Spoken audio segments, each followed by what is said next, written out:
जिस धरती पर हमने जन्म लिया है, यह धरती भी हमारी माता है। इस धरती पर उगा हुआ अनाज खाया है, बहता हुआ जल पिया है। इस धरती से अगर हमने लिया है तो इस धरती का भी हम पर कर्ज है, और उस कर्ज से मुक्त होने के लिए हम लोगों का भी कुछ फर्ज बनता है। वैसे बड़े भाग्यशाली हम लोग जो हमें हिंदुस्तान के धरती पर जन्म मिला है। भारत भूमि पर हर किसी को जन्म नहीं मिलता। हमारे दाता गुरुदेव भगवान स्वामी रामज्ञान तीर्थ जी महाराज कहा करते थे कि अगर किसी को बड़े बड़े सुंदर मकान बनाने का शौक हो तो प्रभु कृपा करके ऐसे व्यक्ति को सिंगापुर के धरती पर जन्म देते, क्योंकि वहां बड़े अच्छे मकान बनाए जाते हैं।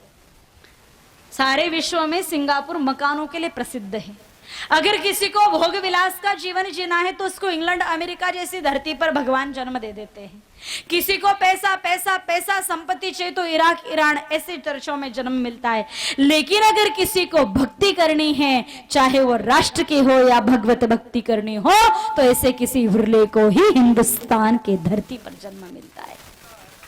भारत भूमि पर केवल मात्र भक्त ही जन्म ले सकते हैं, चाहे फिर वो राष्ट्र भक्त हो और चाहे वो फिर भगवत भक्त हो।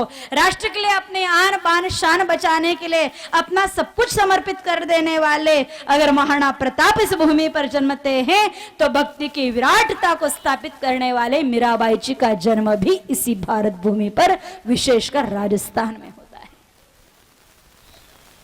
बड़े भाग्यशाली हम जो हमें इस धरती पर जन्मला। निश्चित रूप से कहीं करोड़ों जन्मों के पुण्य हम लोगों के संचित हुए होंगे, तब जाकर के इस पुण्यमयी भारत भूमि पर हमें जो जन्म मिला। और देखो ना भारत भूमि कितनी महान है।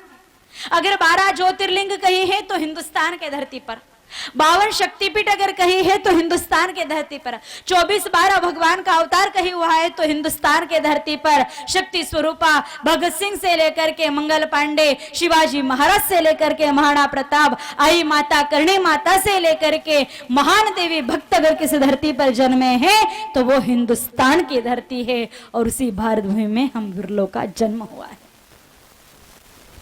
बड़ी पुण्य भूमि है ये। कहते हैं हमारे गुरुदेव भगवान एक कहानी सुनाते हैं कि राम को जपना और आम को चूसना, ये 2 काम सिर्फ हिंदुस्तानियों को ही आते हैं। यह 2 काम सिर्फ भारत भूमि पर जन्मा हुआ या भारत भूमि के शरण आया हुआ व्यक्ति ही कर सकता है। राम जी को भजना और आम को चूसना। आप देखो, आम हर कोई नहीं खा सकता, समझे नहीं होंगे आप। आपको एक कहानी सुनाती हूँ, सत्य घटना है। अपना हिंदुस्तान अतिथि देवो भव का देश रहा है। अतिथियों का बड़ा सत्कार भारत में हुआ करता था। अब तो चलो बात भाई। तो जब अंग्रेजों का शासन चलने की स्थिति थी उस समय पहले पहले जैसे कुछ ब्रिटिश लोग अपने भारत में आए तो अपने हिंदुस्तानी कुछ लोग उनके सामने आम लेकर के चले गए। अब भाषा तो एक दूसरे को आती नहीं थी, पर वो इशारों इशारों में बातें करते थे। तो जैसे वो हिंदुस्तानी आम लेकर के आया तो आम की तो बड़ी खुशबू आती है, तो तुरंत उस ब्रिटिश ने, अंग्रेज ने तो हिंदुस्तानी ने आम दिखाया, बहुत अच्छा होता है। अब उसने उस आम को देखते समझ गया खाने का है। उस अंग्रेज ने तुरंत कहा प्लेट चक्कू ले आ, उसके नौकर को कहा। हिंदुस्तानी इसको काट के नहीं खाते, फिर इसको तो चूस के खाते हैं। हाँ? अब उसके तो समझ में आया नहीं। हिंदुस्तानी का रुको में करके बताता। फिर उसने आम को लिया, उसको अच्छी तरह से पिलपिला बनाया, निचोड़ा किया, अच्छे से तैयार किया। फिर धीरे से उसका ऊपर का क्या बोलते इधर मारवाड़ी में, हाँ, गोड़ तोड़ियो। फिर उसको कहा ऐसे चूसते हैं।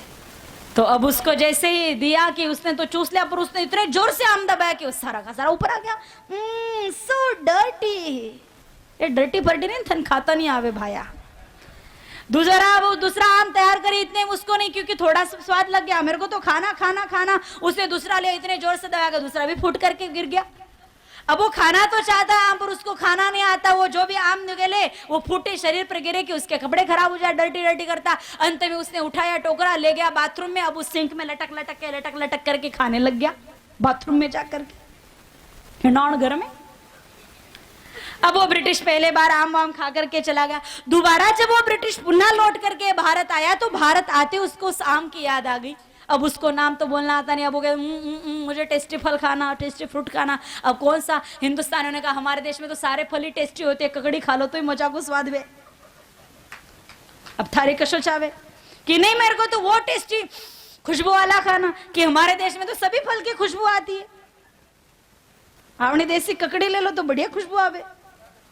अब वो बेचारा के मेरे को टेस्टी फल खाना, मेरे को वो येलो फल खाना, मेरे को वो फल खाना, फिर लास्ट में उसने क्या कहा, मेरे को तो वो फल खाना जो बाथरूम में जाके खाना पड़ता है,